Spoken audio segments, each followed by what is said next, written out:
नमस्कार दोस्तों, आज की कहानी है सुंदर व संस्कारी बहू चाहिए। यह नहीं मधु, वह वाली फ़ोटो दिखाओ।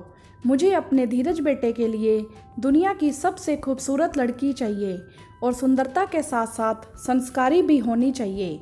रुचि जी ने अपनी पड़ोसन मधु से कहा, जो कि एक मैरिज ब्यूरो में काम करती थी। रुचि के पति राकेश जी बहुत ही समझदार और सुलझे हुए व्यक्तित्व से ओतप्रोत थे और काफ़ी देर से दोनों महिलाओं की बातें सुन रहे थे। रुचि जी ने मधु जी से कहा, हमें सुंदर और संस्कारी लड़की चाहिए। इस शब्द को सुनकर राकेश जी थोड़ा अटपटा महसूस कर रहे थे, क्योंकि वे जानते थे कि उनका बेटा कैसा है। ना उसको काम करना पसंद है और ना ही वह पढ़ने में भी कभी सीरियस था। दोस्तों के साथ आवारागर्दी करना और बाप के पैसे उड़ाना, यह तो उसका मुख्य पेशा था। राकेश जी ने काफ़ी दफ़ा उसकी नौकरी लगवाई, लेकिन मजाल है कि 2 दिन से ज़्यादा कहीं टिक जाए।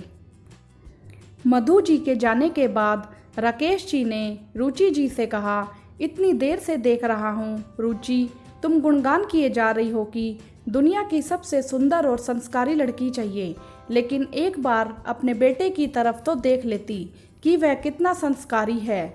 ना तो नौकरी करता है, ना अपने भविष्य को लेकर जरा सा भी चिंता फिक्र है। अभी भी देख लो, घर नहीं आया। कितनी देर हो गई है घर से गए, दोस्तों के साथ अय्याशी करने में लगा होगा। शाम से रात हो गई, लेकिन धीरज अभी नहीं लौटा। राकेश जी ने इंतजार करते करते खाना खा लिया। रुचि जी अभी भी बेटे का इंतजार कर रही थी। फ़ोन मिलाया तो धीरज ने कहा, वह खाना खाकर आएगा, किसी दोस्त की बर्थडे पार्टी है। बेटे से बात करने के बाद रुचि जी भी खाना खाकर अपने कमरे में आ गई।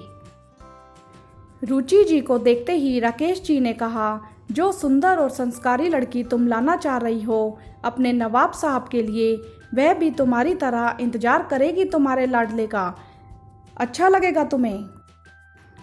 हम जानते हैं हमारा बेटा कैसा है, उसके बावजूद हम किसी लड़की का जीवन बर्बाद कर दें, यह तो गलत होगा ना रुचि। पति के मुंह से ऐसी बातें सुनकर रुचि जी बोली, सुनिए, आप जो कह रहे हैं वह सही है, लेकिन शादी हो जाएगी, पत्नी घर आ जाएगी तो धीरज घर जल्दी आ जाएगा और जिम्मेदार भी हो जाएगा।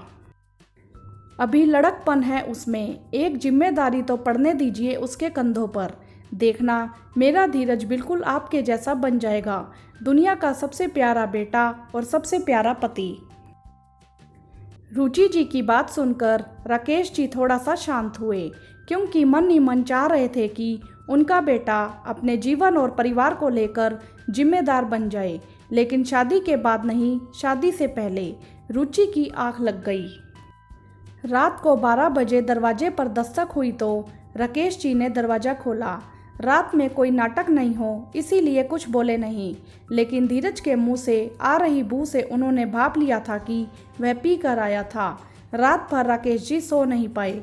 सोचने लगे कि क्या कमी रह गई उनकी परवरिश में, जो धीरज इतना बिगड़ गया, बाप के सामने शराब पीकर आ रहा है। उसे कोई शर्मिंदगी नहीं है इस बात की, किसी की बेटी को बहू बनाकर लाएंगे। कितने सपने देखे होंगे उस लड़की ने अपने जीवन साथी को लेकर। धीरज तो बिल्कुल भी ऐसा नहीं है।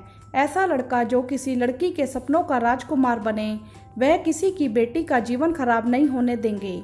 इस उम्मीद में तो कदापि नहीं कि शादी हो जाएगी तो जिम्मेदार हो जाएगा।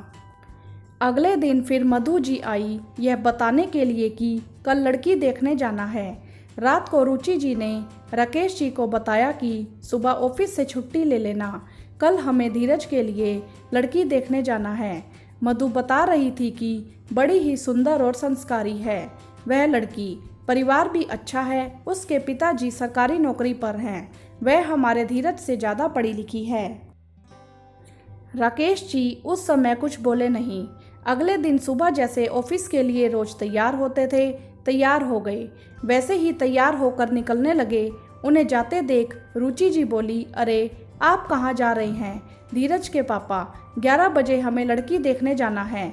रुचि की बात सुनकर राकेश जी बोले, नहीं रुचि, हम लड़की देखने नहीं जा रहे हैं। हम तब तक नहीं जाएंगे जब तक तुम्हारा बेटा परिवार के प्रति अपनी जिम्मेदारी उठाना नहीं सीखेगा।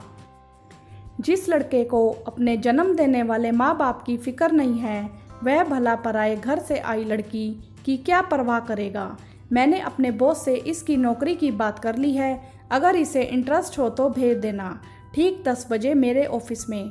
राकेश जी कहते ही निकल गए और रुचि जी उन्हें ताकती रह गई। दोस्तों, हर व्यक्ति की मानसिकता अगर राकेश जी के जैसी हो जाए तो किसी भी लड़की का जीवन बर्बाद ना हो। लड़की में खूबियां ढूंढने वाले माता पिता को यह अवश्य देख लेना चाहिए, क्या उनका बेटा काबिल है उस लड़की के। सुंदर व संस्कारी लड़की की चाह रखने वाले माता पिता को अपने बेटे को भी जिम्मेदार और संस्कारी बनाना चाहिए। हाँ तो दोस्तों, क्या राकेश जी ने सही किया? आप हमें कमेंट्स करके ज़रूर बताएं। वीडियो को लाइक करें, शेयर करें और चैनल को सब्सक्राइब भी करें। धन्यवाद।